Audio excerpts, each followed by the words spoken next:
شکریہ شکریہ بہت بہت شکریہ شکریہ.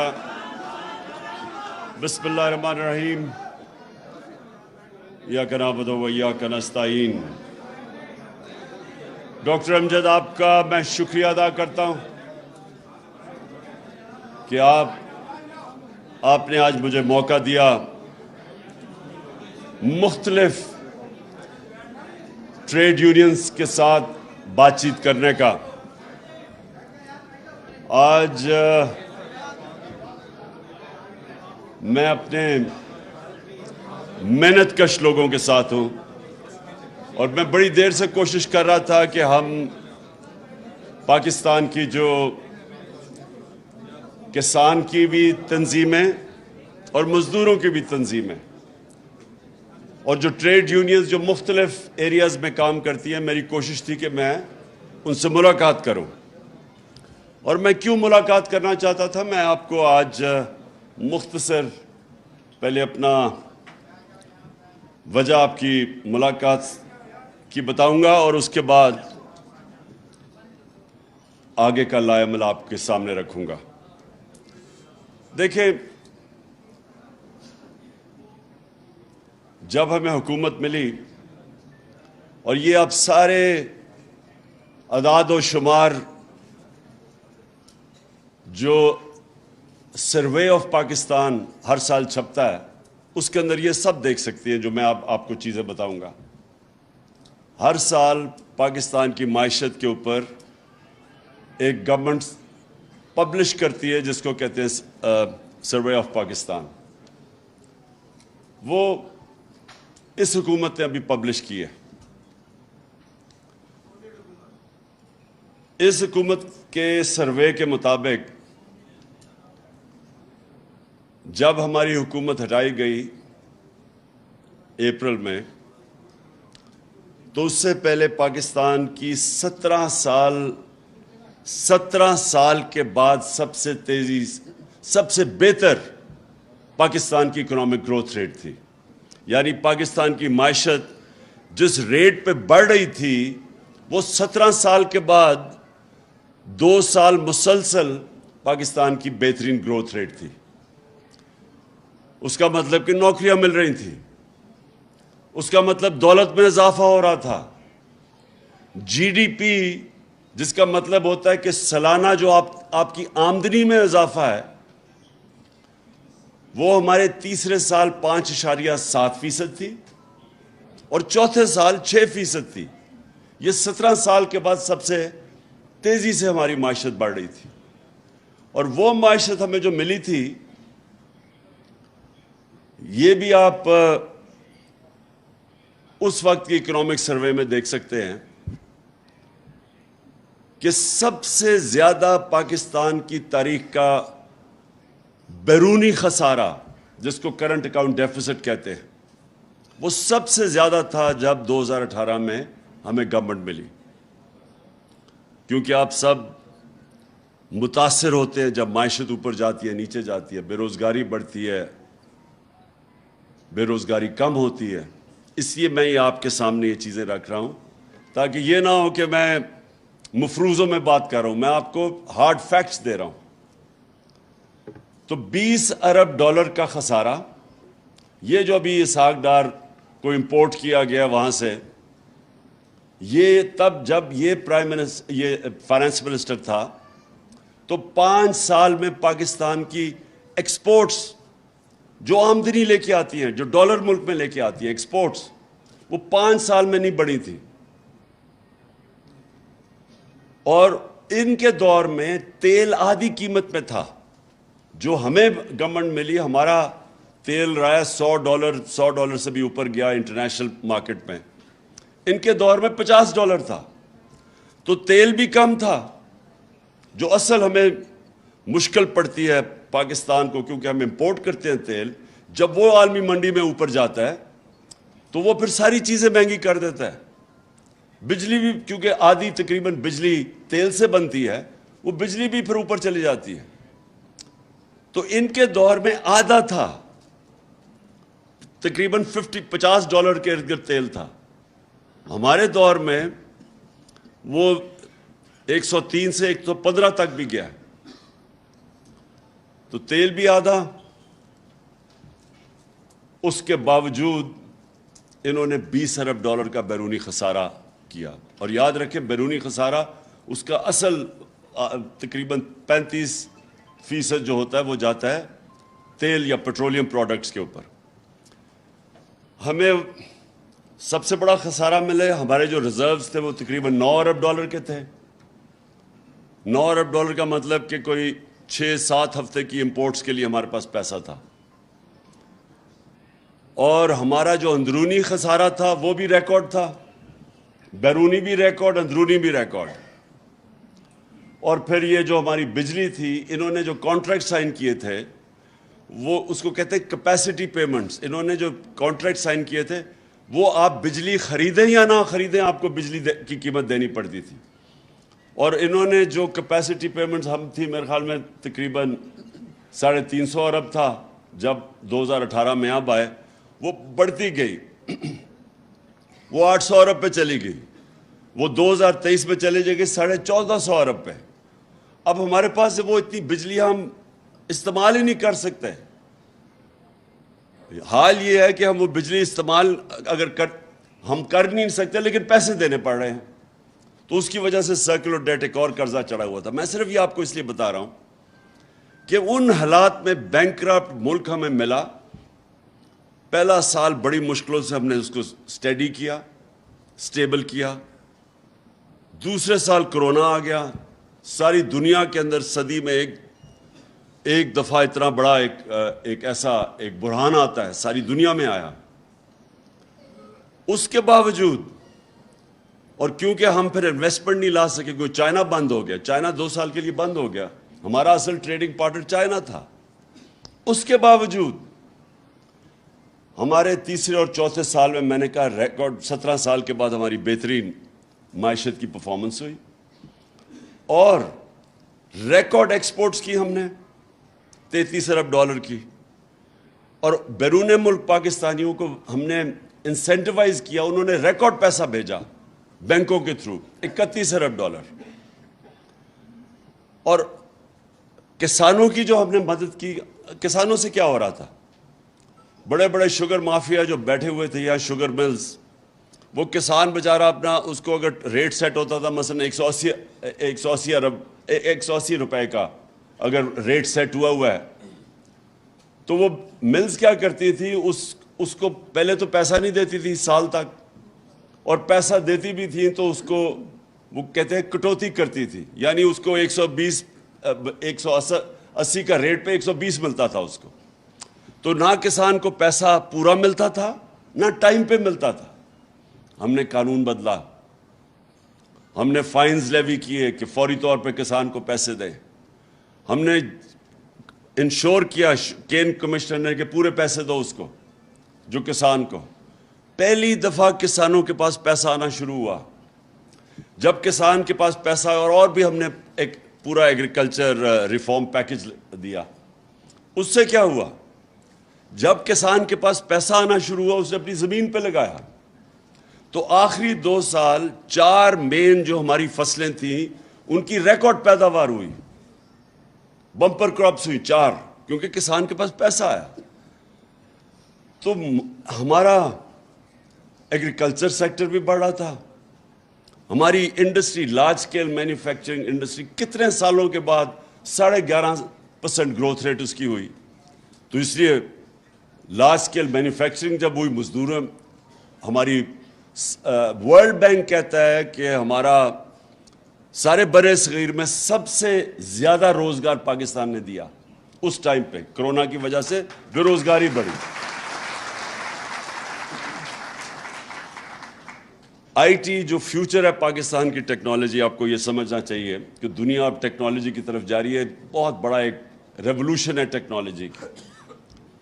تو ٹیکنالوجی میں ہم بالکل ہی ہم آگے بڑھ نہیں رہے تھے. ہندوستان جس نے 2000 میں اس کی $1 ارب ایکسپورٹ تھی ٹیکنالوجی کی, آئی ٹی کی, اس کی آج 140 ارب ڈالر ایکسپورٹ ہے. تو پاکستان کی وہی پھنسی ہوئی تھی. تو ہم 75% ہم نے اپنی ایکسپورٹس انکریز کی آئی ٹی, کیونکہ ہم نے ان کی اس سیکٹر کی بھی مدد کی. پھر اسمال اور میڈیم انڈسٹری جدھر سب سے زیادہ روزگار ملتا ہے, ان کے لیے ہم پورا انسینٹیوائز, ان کی ریگولیشن کم کر رہے تھے, جو رکاوٹیں تھیں, ایز آف ڈوئنگ بزنس اس کو کہتے ہیں, تاکہ روزگار ملے لوگوں کو. اس وقت جب ملک اوپر جا رہا تھا,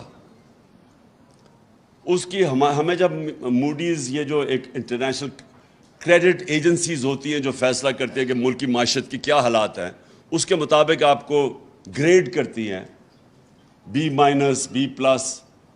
تو ہم جب آئے تھے موڈیز میں بھی B- تھی, وہ ہم نے اس کو سٹیبل کروایا.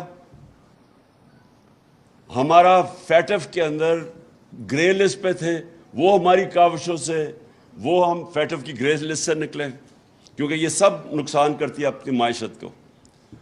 اس کے بعد میں یہ بتا رہا ہوں کہ ہم نے یہ جو بات کرتے ہیں نا کہ پاکستان کا بڑا برا حال تھا جب انہوں نے اکانومی سنبھالی ہے, تو اس کے علاوہ ہم نے 3 بڑی ڈیمز شروع کی پاکستان میں 50 سال کے بعد.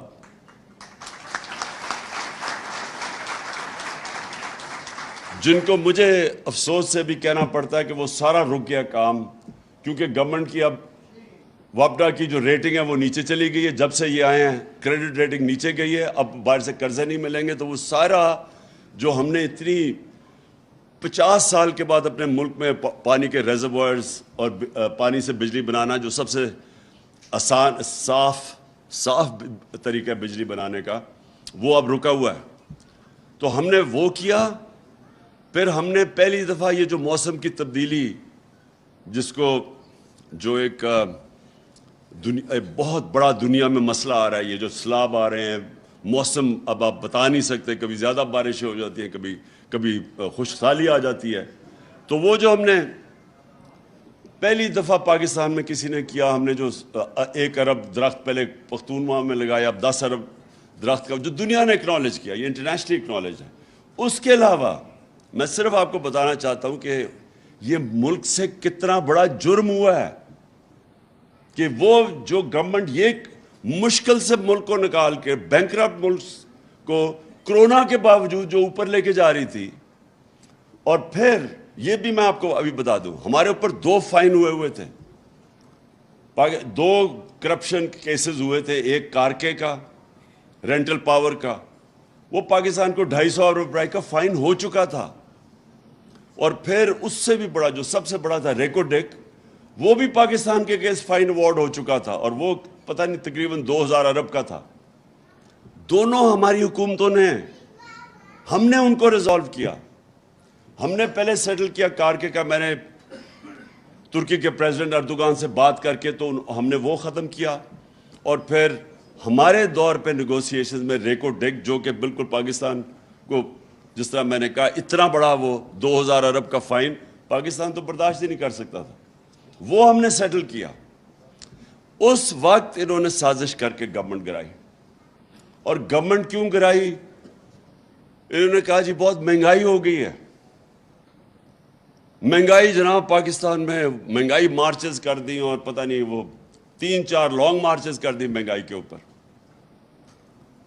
مہنگائی کیا تھی؟ میں بار بار کہتا گیا کہ یہ عالمی مہنگائی ہے, ساری دنیا کے اندر مہنگائی آئی ہوئی ہے. اور اس کے باوجود پاکستان دنیا میں سب سے سستا ملک تھا. ہم نے جو ڈیزل اور پٹرول ہم نے نیچے رکھا ہوا تھا. ہم پہلا ملک تھے جس نے سبسڈائز کیا. ہم نے اور جگہ سے پیسے نکالے اپنے ڈیولپمنٹ فنڈ سے. ہم نے ریکارڈ ٹیکس اکٹھا کیا, اس ٹیکس سے ہم نے اس کو سبسڈائز, جو ہمیں فگرز دی ہوئی تھی. ہم بھی آئی ایم ایف کے پروگرام میں تھے. یہ کہتے ہیں نا جی آئی ایم ایف کی وجہ سے سارے مسئلے ہوئے. ہم تو آئی ایم ایف کے ساتھ 2.5 سال تھے, ہم بھی آئی ایم ایف کے پروگرام میں تھے. اس کے باوجود ہم نے پٹرول اور ڈیزل سارے بر صغیر میں سب سے سستا پاکستان میں تھا. ہم نے سبسڈائز کیا ہوا تھا. ہم نے بجلی 16 روپے یونٹ تھی, ہم نے اس کے اوپر بھی 5 روپے سبسڈی دی ہوئی تھی. تو انہوں نے کیا کیا, کہا کہ جناب یہ مہنگائی روکنے کے لیے آئے ہیں, 50 سال میں آج سب سے زیادہ مہنگائی ہے پچھلے 5 مہینوں میں. 50 سال میں اتنی مہنگائی نہیں ہوئی. سارے مہنگائی کے ریکارڈ ٹوٹ گئے ہیں. اور تو اور چھوٹے جو سیدھی آٹا جو عام آدمی کا وہ دگنی ہو گئی ہے اس کی قیمت. 100 روپے کلو سے اوپر چلا گیا. چاول دگنے ہو گئے ہیں. جو پٹرول اور ڈیزل ہمارے زمانے میں تھے اب تو عالمی منڈی میں تیل نیچے آ چکا ہے. ہمارے زمانے میں 103 ارب سے 110 پہ گیا ہے, وہ نیچے آ کے اب وہ آ گیا $90 کے اوپر. اس کے باوجود 250 روپے کا لیٹر ہو گیا ڈیزل, جو ہر چیز متاثر کرتا ہے, اور پٹرول. اور روپیہ گرنا شروع ہوا. جس دن انہوں نے عدم اعتماد کی تھی تو 178 روپے کا ڈالر تھا. آج پتہ نہیں کتنے 240 پہ جا کے اب پتہ نہیں 230 پہ یہ کتنا بھی ہے. تو میں یہ سوال پوچھتا ہوں کہ یہ کس نے یہ سازش کی, کیوں کی, کیا مقصد تھا اس کا؟ اس سے کیا سب کے سامنے ہے کہ اب پاکستان کو بجائے نقصان ہونے کہ پاکستان کی تو ساری موڈنگز کی جو ریٹنگ ہے جو وہ گر کے وہ کون سی چلی گئی یعنی سی جو کہ یعنی تقریباً سب سے نیچے چلی گئی ہے. ہمارے 5 بینکوں کی ریٹنگز نیچے چلی گئی ہے, انٹرنیشنل کریڈٹ ریٹنگز. اور پھر سے میں نے کہا 50 سال میں سب سے زیادہ مہنگائی ہے, اور جو گروتھ ریٹ 6% پہ تھی یہ کہہ رہے ہیں 2% پہ, لوگ کہہ رہے ہیں اس سے بھی اب نیچے جانے والی ہے. انڈسٹری جو کہ فیصل آباد کے اندر ٹیکسٹائل کے اندر مزدور نہیں مل رہے تھے, ٹیکسٹائل کے مزدور نہیں مل رہے تھے فیصل آباد میں, باہر سے لے کے آ رہے تھے. آج وہاں 20% انڈسٹری بند ہو گئی ہے. تو میرا پوائنٹ یہ ہے کہ آج ہم اپنے آپ سے سوال پوچھیں کہ یہ کیا وجہ تھی. اور 2 وجوہات تھی. جو بیرونی سازش تھی ان کی تو بڑی سمپل تھی کہ وہ چاہتے ہیں کہ پاکستان میں ایک ایسا حکمران ہو جس کو وہ پتلا ہو, جو حکم کرے وہ کر دے. اگر وہ کہے جی ہماری جنگ میں شامل ہو جاؤ تو ہم 80,000 اپنے لوگ بھی قربان کر دیں ان کے لیے. وہ کہے جی روس سے تم نے سستا تیل نہیں لینا تو ہم کہیں جی ہاں جی جو آپ کہتے ہیں ہم تیل نہیں لیتے. ہندوستان 40% کم قیمت پہ تیل لے رہا ہے روس سے, لیکن ہمیں اجازت نہیں ہے کیونکہ ہم غلام ہیں یہاں. اور وہ کیوں غلام ہیں؟ ان کے پیسے باہر پڑے ہوئے ہیں. یہ ایک چیز یاد رکھنا, اگر آج میرے بھی پیسے ملک سے باہر پڑے ہوتے تو میرے میں جرت نہ ہوتی ایبسولوٹلی ناٹ کہنے کی.